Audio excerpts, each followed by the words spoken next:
வணக்கம் மக்களே. ஸோ இப்போது நம்ம டாபிக் என்னென்னு பார்த்தீங்கன்னா, பொருளை பேசும் இடம் அப்படின்றது டெய்லியும் ஒருத்தவங்க வச்சுருப்பாங்கள்ல, அந்த 2 கேட்டகரி தான் பார்க்க போகிறோம். மாயா மற்றும் பூர்ணிமா யாரை பற்றி பொருளை பேசுனாங்க இன்றைக்கி அப்படின்றது பார்த்தீங்கன்னா, விஷ்ணுவை பற்றியும் அதுக்கப்புறம் பார்த்தீங்கன்னா ஒயில்ட் கார்டில் யார் வந்தால் நமக்கு சாதகமாக இருக்கும் அப்படின்ற மாதிரி ஒரு திட்டத்தை போட்டுட்ருக்காங்க.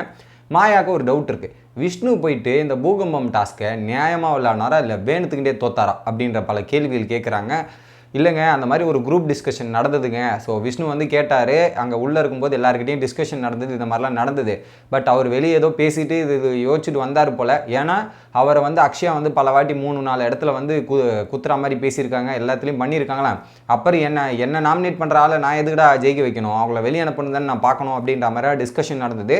ஸோ அவர் வந்து என்கிட்டையும் கேட்டார், விசித்ரா மேம் கிட்ட இதெல்லாம் கிட்டையும் பேசிகிட்டு இருந்தார், ஜோவிகா எல்லாருக்கிட்டையுமே பேசிகிட்டு இருந்தார். பட் யாருமே ஓகே சொல்லலை. பட் நான் நினச்சிருந்தா அதை ஓகே பண்ணியிருந்தா எல்லாரையும் ஓகே பண்ண வச்சிருக்க முடியும். நான் சொன்னால் ஜோவிகா கேட்டிருப்பா, விச்சு மேமும் கேட்டிருப்பாங்க, அப்புறம் பிராவோ கேட்டிருப்பாங்க, அண்டு விக்ரம் கேட்டிருப்பாங்க.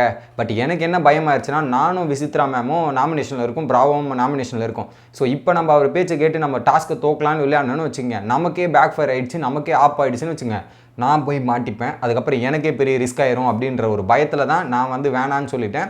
அவரும் அந்த மாதிரி போனார். பட் அவர் போய் விளையாடும் போது கூட அவர் நியாயமாக விளையாடின மாதிரி தான் இருக்குது அப்படின்ற மாதிரி சொல்கிறாங்க. பட் மாயாவுக்கு டவுட் இருக்குது. ஆனால் ஒரு பக்கம் பிளான் பண்ணி தாங்க போனார். விஷ்ணு பொறுத்தவரையும் விஷ்ணு தினேஷும் வந்து தோத்துடலாம் அப்படின்ற மாதிரி பிளான் பண்ணி போனாங்க. பட் அந்த இடத்துல தினேஷ் என்ன சொல்லிட்டாருன்னா, இல்லைப்பா நம்ம வீட்டுக்காக விளையாடுவோம், நம்ம தான் ஃபஸ்ட்டு போகிறோம், நம்ம தான் டெமோ மாதிரி ஆயிடுவோம், இப்போ நம்ம தப்பு பண்ணிவிட்டு அது பெரிய இதுவாயிரும், நம்ம ஜென்யூனாக விளையாடி ஜெயிக்கலாம் அப்படின்ற மாதிரி தான் ஒரு பக்கம் விளையாடினாங்க. ஸோ அதுக்கேற்ற மாதிரி உள்ளே போய் நியாயமாக தான் விளையாடினாங்க. பட் அது இனிஷியலாக ஃபஸ்ட்டு போகிறவங்களுக்கு ஒரு டிஃபிகல்ட்டி இருக்குல்ல, அந்த டிஃபிகல்ட்டை பேஸ் பண்ணி விளையாடுறதுன்றது ரொம்ப கஷ்டம். அவங்க நியாயமாக தான் விளையாடி தோத்தாங்க. என்னோட பார்வையில் நியாயமாக தான் விளையாடி தோத்தாங்க. அந்த இடத்துல பூர்ணிமா சொன்னாங்க, அப்படின்னா கூட அவர் தோக்கணும்னு நினச்சா 4 பால் போட்டு கடைசியில் நிறுத்தி வச்சிருப்பாரு, இதெல்லாம் பண்ணியிருப்பாரு. பட் அவர் நியாயமாக விளையாடணுன்றதால தான் விளையாடினாரே தவிர அவர் ஏமாத்துற மாதிரிலாம் எனக்கு தெரியல. பட் அதை பற்றி டிஸ்கஷன் போச்சு அப்படின்ற மாதிரி ஒரு பக்கம் சொல்கிறாங்க. அவர் ஏங்க உங்ககிட்ட வந்து எல்லாத்தையுமே உங்ககிட்டயே டிஸ்கஸ் பண்ணுறாரு, உங்ககிட்டயே வந்து பண்ணட்டுமா சரியா தவறா இப்படின்ற மாதிரி எல்லாமே உங்ககிட்டயே எங்கே கேட்குறாரு, இதில் என்னங்க இருக்குது அப்படின்ற மாதிரி சொல்கிறாரு.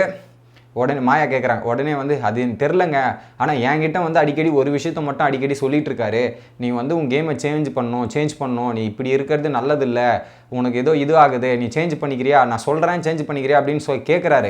நானும் சொல்லுங்கன்னு கேட்குறேன். கடைசி வரையும் என்னத்தை சேஞ்ச் பண்ணணும் ஏது பண்ணணுன்றதை சொல்ல மாட்டேங்கிறாரு. கடைசி வரையும் இதே டாப்பிக்கில் தான் இருக்காரே தவிர ஓப்பனே பண்ண மாட்டேங்கிறார். நான் காலிலேருந்து நைட்டு வரையும் கேட்டு பார்த்தேன். சொல்ல வராரு, கடைசியில் மூடிக்கிறார். என்னத்தை தான் சொல்ல வராருன்னு எனக்கும் தெரியல. நானும் ஆர்வமாக போய் கேட்டு பார்த்தேன், சொல்லவே மாட்டேங்கிறார் அப்படின்றது. பட் அதை விஷ்ணு என்ன சொல்கிறாருன்னா, மாயா விட்டு பிரிஞ்சு வரணும் அப்படின்ற கேட்டகரியில் சொல்லியிருப்பார் போல் அப்படின்ற மாதிரி மாயா ப்ரெடிக்ட் பண்ணுறாங்க. அவரோட கேம் பேட்டர்ன் வந்து உன்னையும் என்னையும் பிரித்து அதை வச்சு ஒரு கேம் விளையாடணும் அப்படின்ற மாதிரி தான் அவர் பிளான் பண்ணிட்டு இருப்பார். அதுக்கெலாம் நம்ம இடம் கொடுக்கூடாதுங்க, நம்ம இப்படி தான் கேம் விளையாடணும், அந்த மாதிரி ஒரு இடமே ஒரு பொழுதும் கொடுத்துடாதீங்க அப்படின்ற மாதிரி ஒரு விஷயத்தை பேசுகிறாங்க மாயா.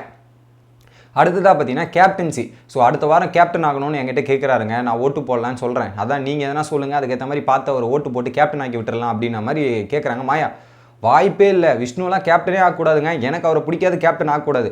உடனே பூர்ணிமா சொன்னாங்க, இல்லைங்க அவர் கேப்டன் ஆக்குவோங்க, ஆப்னா தான் அவர் வந்து என்ன தப்பு பண்ணுறாரு ஏது பண்ணுறாருன்றது எல்லாருக்கும் தெரியும், ஓவராலாக தெரிய வரும். அப்போ தான் அந்த டிஃபிகல்ட்டி என்ன கஷ்டன்றது தெரியும். இப்படியே உட்காந்துட்டு இதுன்னு சொன்னால் ஒன்றும் பண்ண முடியாது. அவர் ஆக்கி பார்ப்போம், என்ன நடக்குது செக் பண்ணலாம் அப்படின்ற மாதிரி விஷ்ணுக்கு ஆதரவாக ஒரு பக்கம் பூர்ணிமா பேசுகிறாங்க.